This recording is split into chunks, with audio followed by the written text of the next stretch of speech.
नमस्कार दोस्तों, ज्योतिष, हस्तरेखा एवं वास्तु विशेषज्ञ आचार्य पंडित गिरीश बारोलिया के चैनल में आपका स्वागत है। कृपया हमें अपना स्नेह व सहयोग प्रदान करें। हमारे चैनल को सब्सक्राइब करें और बेल आइकॉन को प्रेस करें। साथ ही अपने आत्मीयजनों के साथ इसे अधिक से अधिक शेयर करें। आपका जीवन मंगलमय हो।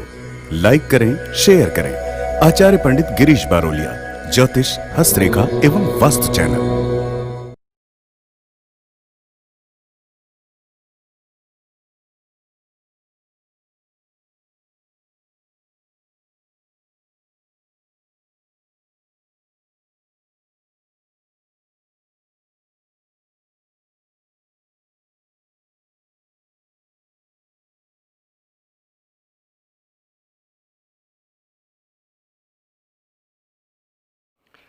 राधे राधे, जय श्री कृष्णा। नमस्कार, मैं आचार्य पंडित गिरीश बारोलिया। गायत्री महामंत्र। ओम भूर्भुवः स्वः तत्सवितुर्वरेण्यं भर्गो देवस्य धीमहि धियो यो नः प्रचोदयात्। अखण्डमण्डलाकारं व्याप्तं येन चराचरं तत्पदं दर्शितं येन तस्मै श्रीगुरवे नमः। तस्मै श्रीगुरवे नमः। मित्रों, बहुत सारे लोगों के अंदर बहुत सारी ऐसी भ्रांतियां हैं। कई बार फ़ोन्स आते हैं उनके, या व्हाट्सएप पर मैसेज भेजते हैं कि आचार्य जी, हमारा मन नहीं लगता है। जब हम पूजा करते हैं तो हमारा जो मन है वो इधर उधर भटकता है। उसका कारण क्या है? मित्रों, व्यक्ति के जहाँ प्रेम होता है, मन वहीं भटकता है। हमारा प्रेम कहाँ होता है? हमारा प्रेम पत्नी में होता है, प्रेमिका में होता है, वासना में होता है, व्यवसाय में होता है, धन में होता है। तो जब हम उपासना करते हैं तब हमारी बुद्धि, हमारा दिमाग इन सब चीज़ों में भटकता है। इन सब चीज़ों से दिमाग को हटाने के लिए प्रेम की आवश्यकता होती है। यह कब आएगा? कई लोगों का ऐसा रहता है कि कितने दिन तक हम जाप करें तो हमें इसकी सिद्धियां प्राप्त होंगी। मित्रों, जिस प्रकार आप नित्य सोते हैं, ऐसा तो नहीं कि केवल 2 दिन सोना है। व्यक्ति नित्य सोता है, नित्य उठता है। उठने के पश्चात में ब्रुश करता है, शौचादि क्रिया करता है, स्नान करता है, पूजा पाठ करता है, ब्रेकफास्ट करता है। उसके पश्चात ऑफिस जाता है। ऑफिस के आने के बाद में, यानी नित्य जो कार्य हैं वो रूटीन उसके चलते हैं। इसी प्रकार से उपासना है। उपासना का भी व्यक्ति के जीवन में एक अंग होना चाहिए। जिस प्रकार से आप नित्य कपड़े बदलते हैं, नित्य कपड़ों को धोते हैं, उनमें प्रेस करते हैं, इसी प्रकार से आदमी की ज़िंदगी में भगवान का भी एक स्थान होना चाहिए। और जब आप भगवान का एक स्थान रखेंगे, जब उनके लिए समय निकालेंगे, उनके लिए एक समय निर्धारित करेंगे। आपके जीवन में हर चीज़ का एक समय निर्धारित है। ऑफिस जाना है 10:30 बजे जाना है, ऑफिस से आना है 5 बजे आना है। तो इसी प्रकार से व्यक्ति का एक समय निर्धारित होना चाहिए उसका, कि उसको किस समय भगवान का स्मरण करना है। तो ब्रह्म मुहूर्त में उठ करके उसे भगवान का स्मरण करना चाहिए।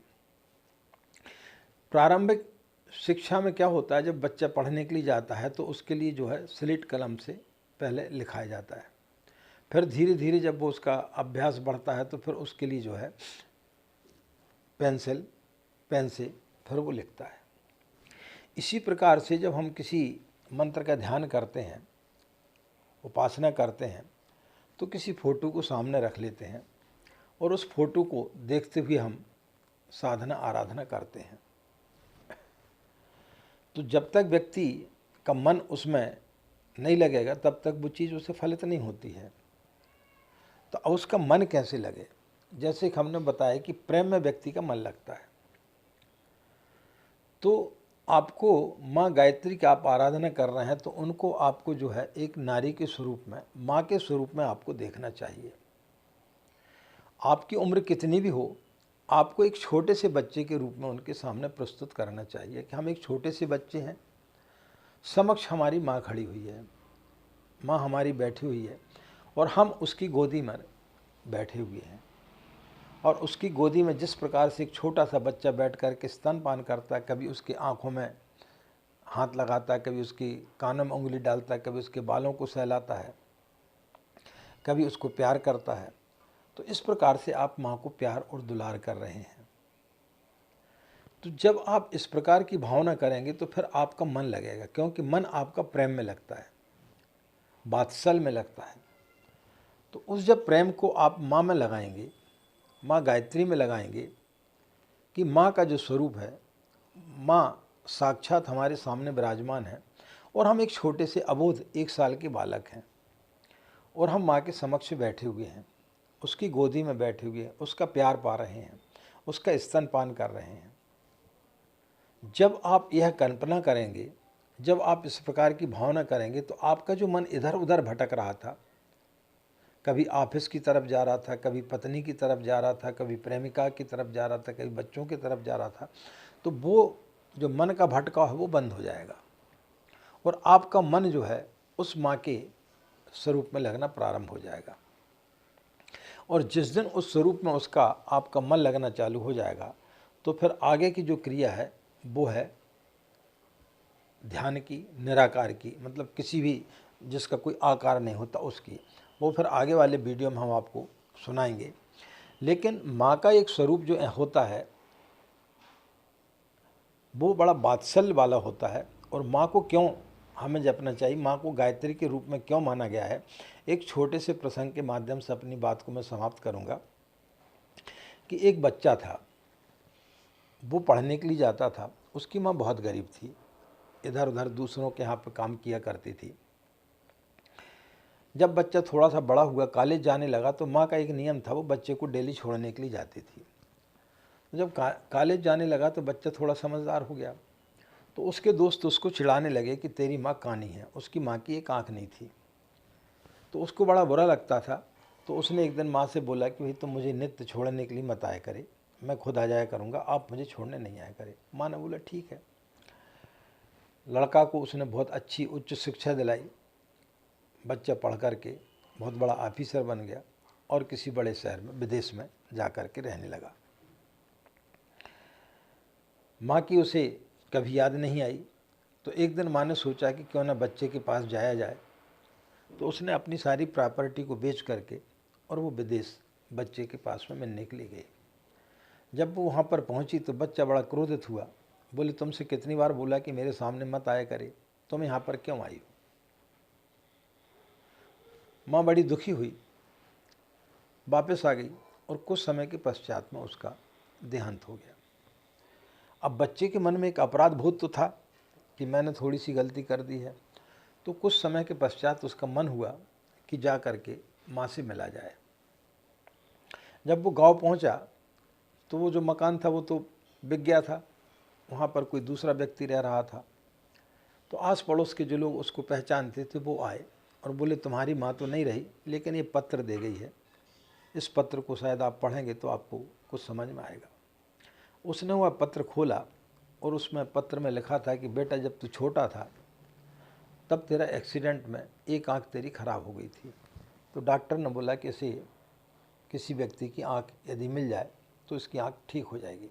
तो मैंने एक अपनी आंख तेरे को दे दी थी और ज़रूरत पड़ती तो मैं तेरे को दोनों आंख दे देती। वह लड़का वहाँ पर काफ़ी रोने लगा कि मैंने अपनी माँ के साथ में कितना अत्याचार किया। तो माँ का एक ऐसा स्वरूप होता है जो बच्चे को सिर्फ देती है। तो कई लोग 2-4-10 दिन पूजा करते हैं और उसके पश्चात उनका मन उचट जाता है और फिर सोचते हैं यार इसमें कोई लाभ नहीं हो रहा। मित्रों, माँ के पास जो व्यक्ति बैठता है उसका कभी भी उसे खाली नहीं रहना पड़ता, उसको कुछ न कुछ माँ अवश्य देती है। इसलिए जो व्यक्ति माँ की शरण में जाता है तो उसके सारे दुख दारिद्र दूर हो जाते हैं। तो माँ के पास बैठने के लिए आपको ममत्व की ज़रूरत होती है, प्रेम की ज़रूरत होती है। और प्रेम कब मिलता है? जब आप एक छोटे से बालक के रूप में, अबोध बालक के रूप में, जैसे एक छोटा सा बच्चा रहता है अपनी माँ की गोद में बैठा रहता है, उसे किसी प्रकार की कोई चिंता नहीं रहती, न उसे व्यापार की चिंता है, न उसे पढ़ाई की चिंता है, न उसे नौकरी की चिंता है, न उसे ये चिंता है कि मुझे कल क्या खाना है।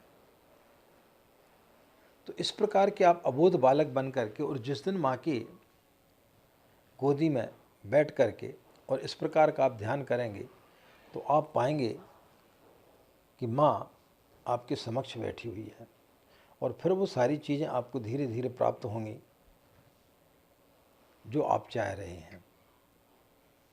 तो मित्रों, इस प्रकार से साधना करें, भ्रमित ना हों। भ्रमित करने वाले लोग बहुत मिलते हैं। बहुत हमारे पास इस प्रकार के लोगों के फ़ोन आते हैं कि अमुक पंडित ने हमें ये बताया, अमुक पंडित ने ये बताया। मित्रों, ईश्वर सिर्फ भाव का भूखा होता है। ईश्वर कभी ये नहीं देखता कि आपने किस प्रकार के फूल हमें चढ़ाए, कौन सा आपने तेल इस्तेमाल किया, गाय का किया कि भैंस का किया कि क्या किया। आजकल तो लोगों के लिए शुद्ध कोई चीज़ मिलती नहीं है। जब कोई शुद्ध चीज़ मिलती नहीं है और आप जब मार्केट से कोई चीज़ खरीद के लाते हैं, उसने बता दिया गाय का घी है, तो आप विश्वास कर लेते हैं गाय का घी है। तो फिर जब आप पूजन करते तो उस समय आप विश्वास कर लें कि हमने जो कुछ चढ़ाया है वो ठीक है।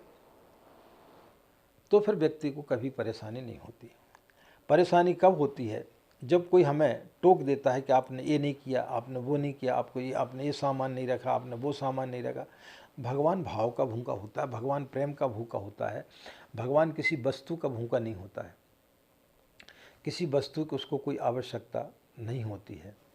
यह सिर्फ लोग भ्रमित करके पैसा कमाने के लिए लोगों को भ्रमित करते हैं। यदि भ्रमित नहीं किया जाएगा आपको तो कैसे काम बनेगा? यदि आप किसी ज्योतिषी के पास में गए और उसने आपकी कुंडली देखी और यदि उसने आपको भ्रमित नहीं किया, भाई आपको राहु की दशा चल रही है, वो भी 18 साल तक चलेगी, आपकी राहु जो है नीच का बैठा हुआ है, आपको ये फल देगा, आपको ऐसा करेगा, आपको वैसा करेगा, आपको ये पूजा पाठ कराना चाहिए, आपको नीलम पहनने चाहिए, 5 रुपये का पत्थर 5,000 रुपये में दे दिया, 500 रुपये का पत्थर 50,000 रुपये में दे दिया, और आप शहर से ले लेते हैं क्योंकि आप भयभीत हैं। तो जब तक वो आपको भयभीत नहीं करेगा तब तक वो कैसे आपके लिए आपका दोहन करेगा? अब वो नग आपके लिए फ़ायदा कहाँ से करेगा? 5 रुपये की चीज़ 50,000 में दे रहा है, 5,000 में दे रहा है, कहाँ से आपको फ़ायदा करेगा? फ़ायदा वही चीज़ करती है जो आप स्वयं करते हैं। कोई ज्योतिषी बोलता है कि मैं ये यज्ञ करा करके, ये पूजा पाठ करा करके मैं 1.25 लाख का आपके लिए जाप कर दूंगा तो आपका ये काम ठीक हो जाएगा। मित्रों, यदि उस 1.25 लाख का अनुष्ठान करने की उसकी आदत होती तो अपने आप के जीवन को क्यों नहीं सुधार लिया होता? वो दूसरों के लिए 1.25 लाख का अनुष्ठान क्यों करेगा? जिस व्यक्ति को 1.25 लाख अनुष्ठान करने की आदत है और जिसको भगवान के पास बैठने की आदत है, वो दूसरों के साथ में इस प्रकार से क्यों करेगा? कभी आप सोचिए। जिस व्यक्ति ने 1.25 लाख का अनुष्ठान कर लिया गायत्री का, उसका मन वैसे ही निर्मल हो जाता है। वो व्यक्ति फिर किसी के साथ में छल कपट नहीं करता। और 1.25 लाख के अनुष्ठान करने के लिए बहुत सारी चीज़ों का मतलब बहुत सारे नियमों का पालन करना पड़ता है। तो जिस व्यक्ति ने कभी ये सब चीज़ें कहीं की नहीं है तो क्या वो 1-1.5 लाख रुपए में आपके लिए 1.25 लाख का अनुष्ठान करके आपके सारे काम बना देगा क्या? ये सब पैसे कमाने के तरीके होते हैं। तो मित्रों, जो कुछ करना है वो आपको करना चाहिए, साधना आपको करना चाहिए। भले आप 1 माला का जाप करें, 24 मंत्र का जाप करें, 5 मंत्र का जाप करें या मंत्र लेखन करें। कई बार लोगों का ये आता है कि भाई मंत्र लेखन ज़्यादा सही है कि जाप करना सही है। मंत्र लेखन अपनी जगह पर है, साधना अपनी जगह पर है। साधना जब हम करते हैं, यानी जब करते हैं तो उसका एक नियम होता है, उसको एक पर्टिकुलर समय पर हमें उसका जाप करना चाहिए। मंत्र लेखन का कोई समय नहीं होता, जब आप फ्री हैं उस समय आप कर सकते हो। उसमें ना स्नान करने की ज़रूरत है, ना किसी चीज़ की ज़रूरत। आप ऑफिस में बैठे हैं, आप फ्री हैं, तो आप वहाँ पर मंत्र लेखन कर सकते हैं। लेकिन जाप आप ऑफिस में बैठ करके नहीं कर सकते। आप ट्रेन में जा रहे हैं तो आप ट्रेन में जाप नहीं कर सकते, लेकिन मंत्र लेखन आप कर सकते हैं। तो मंत्र लेखन आप कभी भी किसी भी समय कर सकते हैं, लेकिन जाप का एक अपना एक निर्धारित समय होता है। उस निर्धारित समय पर यदि आप जाप करेंगे तो वो आपको ज़्यादा फलित होगा। तो मित्रों, यदि आपका मन इधर उधर भटकता है तो उसमें किसी प्रकार की कोई भी चिंता ना करें। धीरे धीरे आप अभ्यास में लाएं और धीरे धीरे माँ के स्वरूप को देखें और अपने आप को एक अबोध बालक के रूप में आप उनके समक्ष लेकर के जाएं। तो धीरे धीरे आपका मन लगने लगेगा, और जिस दिन आपका मन लगने लगेगा उसके बाद हम एक अलग वीडियो बताएंगे कि निराकार की किस प्रकार से आपको साधना करना चाहिए। उसके आगे की श्रेणी फिर हम आपको बताएंगे। ये प्रथम श्रेणी वाली चीज़ बताई कि आपको इस चीज़ से भयभीत नहीं होना चाहिए। आपका निश्चित रूप से धीरे धीरे मन लगने लगेगा, और जब मन लगने लगेगा तो फिर जो आपको आनंद आएगा वो फिर हम आपको दूसरे वीडियो में बताएंगे कि किस प्रकार से फिर उस साधना को करना चाहिए। आशा मित्रों, बहुत सारी भ्रांतियाँ आप लोगों के मन से दूर हो गई होंगी, और आपको यदि ये वीडियो अच्छा लगता है और आपको लगता है कि इससे दूसरे लोगों का भी कल्याण हो सकता है, तो इस वीडियो को ज़्यादा से ज़्यादा आपको लोगों को शेयर करना चाहिए, ताकि दूसरे लोग भी इसका लाभ ले सकें। इन्हीं कामनाओं के साथ में कि आपका दिन मंगलमय हो, आप लोग खुश रहें, मस्त रहें। माँ गायत्री की असीम कृपा इसी प्रकार आप लोगों के ऊपर बनी रहे। हमें आज्ञा दें मित्रों, नमस्कार।